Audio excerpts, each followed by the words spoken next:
చింతపండు చట్నీ ఒక్క 2 నిమిషాలు ఇలా మనం ఉడికించుకొని తీసేద్దాం. మనం ఒక బౌల్లో తీసుకోండి. ఓకే, స్టవ్ పెట్టేస్తాం. సారు పచ్చడి టేస్ట్ చేసి చెప్తాను ఎలా ఉందో. మీరు కూడా చూడండి, లైక్ చేయండి, షేర్ చేయండి. ఇట్లా ఆనియన్ పెట్టుకొని తినాలి, ఇంకా చాలా అద్భుతంగా ఉంటుంది. ఒకసారి మీరు కూడా చూడండి, ఎలా ఉంది చూడండి టేస్ట్ పచ్చడి. చింతపండు చట్నీ, జీలకర్ర. ఓం శ్రీ మాత్రే నమః. నాన్న నోరు రుచిగా లేనప్పుడు, జ్వరం వచ్చినప్పుడు, అన్నము తినబుద్ధి కానప్పుడు ఒక చట్నీ చేసుకుందాం మనం. అదేంటంటే చింతపండు చట్నీ. సింపుల్గా చక్కగా టేస్టీగా చేసుకుందాం. అది ఎలా చేయాలంటే చింతపండు అన్న ఇది 100 గ్రాములు చింతపండు, 2 ఆనియన్ పెద్ద పెద్ద ముక్కలుగానే కట్ చేసుకోవాలి. ఆనియన్ ఇట్లా, పసుపు, కారం టీ స్పూన్ తోటి 4 స్పూన్లు కారం, 2 స్పూన్లు సాల్ట్, 1 స్పూను బెల్లం, కొద్దిగా జీలకర్ర, పసుపు, ఎల్లిపాయలు, కరివేపాకు, కొత్తిమీర. ఇది ఎలా చేయాలనో చూస్తాను. ఇప్పుడు ఏం చేద్దాము, మనం నానబెట్టుకున్న చింతపండు ఇందులో వేసేద్దాం. ఇది ఒక 10-20 నిమిషాలు నానబెట్టుకుంటే చక్కగా నానిపోతుంది. జార్లో చేసుకుందాము. రోలు ఉన్న వాళ్ళు రోట్లో కూడా చేసుకోవచ్చు. చింతపండు,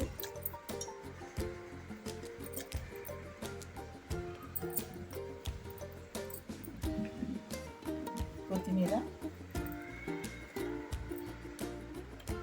బెల్లము, జీలకర్ర, సాల్ట్, కారం, పసుపు. సాల్ట్, పసుపు, కారం పొడి ఇవి వేసేసుకుంటాం. ఇవి కూడా వెల్లిపాయలు కూడా వేసేసుకుంటాం. కరివేపాకు, ఎల్లిపాయలు వేసేసుకుంటాం.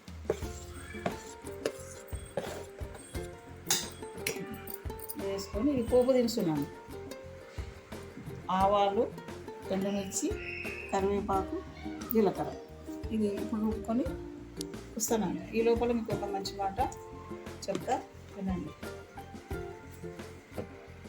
మంచి మాట అండి. సహాయం అనేది ఎదుటి వ్యక్తి పరిస్థితిని బట్టి చేయాలి, వారితో మనకున్న అవసరాన్ని బట్టి కాదు.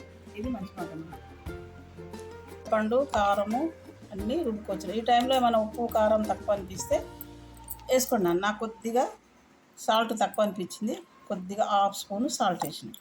ఇప్పుడు ఏం చేద్దాము, ఈ ఆనియన్ ఉన్నాయి కదా ఇవి వేసేద్దాం.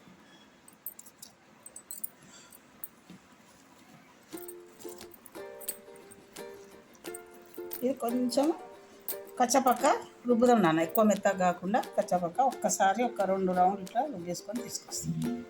ఇదో నాన్న ఇట్లా రుబ్బేసుకోవాలి. ఆనియన్ చేసిన తర్వాత ఇట్లా రుబ్బేసుకోవాలి. ఇప్పుడు ఏం చేద్దాం, మనం దీనికి పోపు పెడతాం. పోపుకి ఏం చేసినా బాండి పెట్టి ఈ చెంచాతో 2 చెంచాలు ఆయిల్ వేసేసి ఏం చేద్దాం, పోపు వేసేస్తాం. జీలకర్ర, ఆవాలు, ఎండుమిర్చి, కరివేపాకు.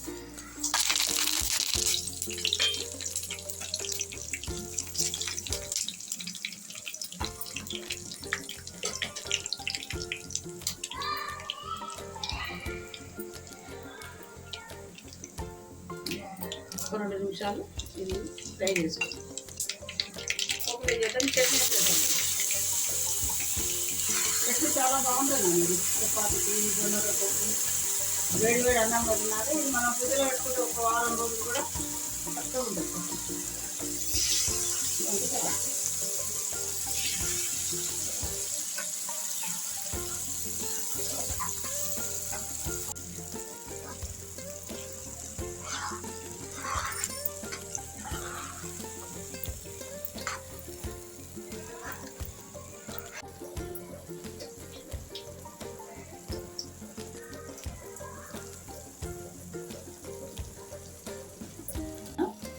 చింతపండు చట్నీ ఒక్క 2 నిమిషాలు ఇలా మనం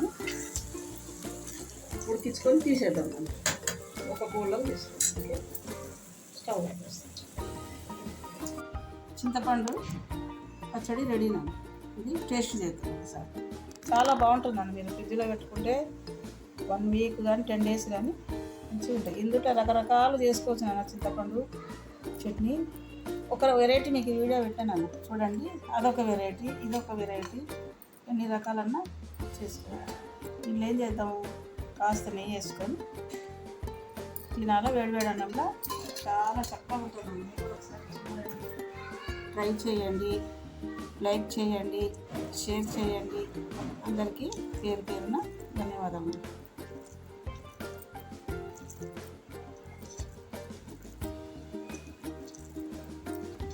మా సారు పచ్చడి టేస్ట్ చేసి చెప్తాను ఎలా ఉందో. మీరు కూడా చూడండి, లైక్ చేయండి, షేర్ చేయండి. ఇట్లా ఆనియన్ పెట్టుకొని తినాలి, ఇంకా చాలా అద్భుతంగా ఉంటుంది. ఒకసారి మీరు కూడా చూడండి ఎలా ఉంది, చూడండి టేస్ట్ పచ్చడి.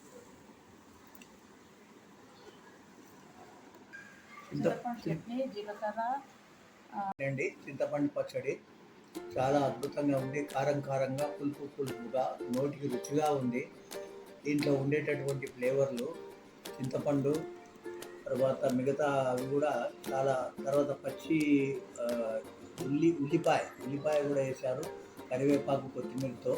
చాలా మంచిగా నోటికి రుచిగా ఉంది. ఇంకొకటి అండి, మనకు ఏదైనా జ్వరం కానీ కొద్దిగా అనారోగ్యం చేసినప్పుడు ఏ తినబుద్ధి కాదు కదా, ఈ చింతపండు చట్నీ వేసుకొని కొద్దిగా నెయ్యి వేసుకొని తింటే చాలా నోటికి రుచిగా ఉంటుంది, మంచిగా ఉంటుంది. చిన్నప్పుడు ఈ చట్నీ మా అమ్మ చేసేదండి, ఇప్పుడు నాకు గుర్తొస్తుంది. చాలా మంచిగా ఉంటుంది. మీరు ఒకసారి చేసుకొని తినండి, చాలా రుచిగా ఉంటుంది.